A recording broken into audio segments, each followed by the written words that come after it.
Drowning. I woke up underwater, deep underwater, and this was my first conscious thought. Cold, dark. Where was the surface? I kicked in all directions, trying to find my way up. I twisted and turned, and then I saw it. A light.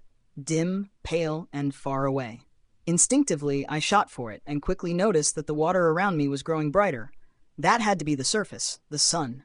But how could the sun be square? I must be seeing things. Maybe some trick of the water. Who cares? How much air do I have left? Just get to it. Swim. My lungs ballooned, little bubbles escaping from my lips, racing me for the distant light. I kicked and clawed the water like a caged animal. Now I could see it. A ceiling of ripples coming closer with each desperate stroke. Closer, but still so far away. My body ached, my lungs burned. Swim! Scrack! My body writhed as a sudden jolt of pain shot from toes to eyes. My mouth opened in a choked scream. I reached for the glow, grabbing for breath, for life. I exploded into the cool, clean air. I coughed. I choked. I wheezed. I laughed. Breathing. For a moment, I just savored the experience, closing my eyes and letting the sun warm my face. But when I opened my eyes, I couldn't believe them. The sun was square. I blinked hard. The clouds, too. Instead of round, puffy cotton balls, these thin, rectangular objects floated lazily above me. You're still seeing things, I thought. You hit your head when you fell off the boat, and now you're a little dazed. But did I fall off a boat? I couldn't remember. I couldn't remember anything, in fact, how I got here, or even where here was. Help me, I shouted, scanning the horizon for a ship or a plane or even a speck of land. Please, somebody. Anybody. Help! All I got was silence. All I could see was water and sky. I was alone. Almost. Something splashed inches from my face, a flash of tentacles and a thick, black and grayish head. I yelped, kicking backward. It looked like a squid, but square like everything else in this strange place. The tentacles turned to me, opening wide. I gazed right into a yawning red mouth ringed with white razor teeth. "Get out of here!" I hollered. Mouth dry, heart pounding, I splashed clumsily away from the creature. I didn't have to. At that moment, the tentacles closed, blasting the squid in the other direction. I floated there, frozen, treading water for a few seconds until the animal disappeared into the deep. That's when I let out a long, throaty, tension-draining. I took another deep breath, then another, then a whole lot more. Finally, my heart settled down, my limbs stopped jerking, and for the first time since I woke up, my brain switched on. "Okay," I said aloud, the words carrying across the quiet expanse of water. "You're way out in a lake or ocean or whatever.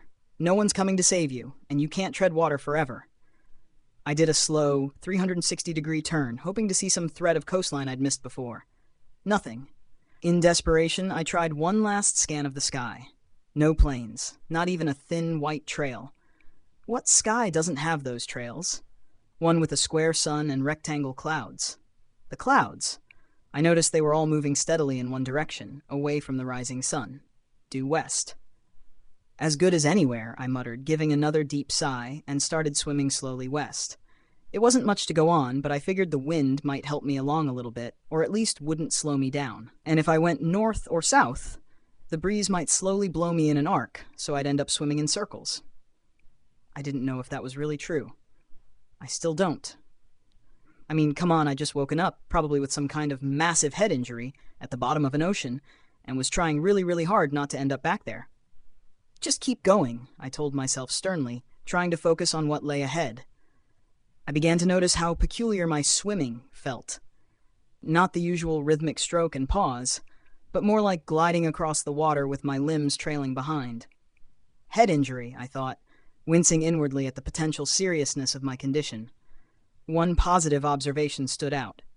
I didn't seem to be getting tired. Shouldn't swimming be exhausting?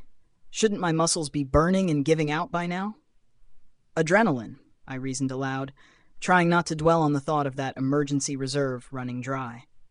But it would happen eventually. Sooner or later, I'd lose steam. My muscles would cramp up, and I'd transition from swimming to treading water, and then from treading water to simply floating.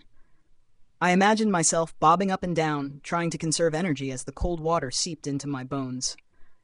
How long before my teeth started chattering uncontrollably, my body shivering with cold, before I finally sank back down into the darkness?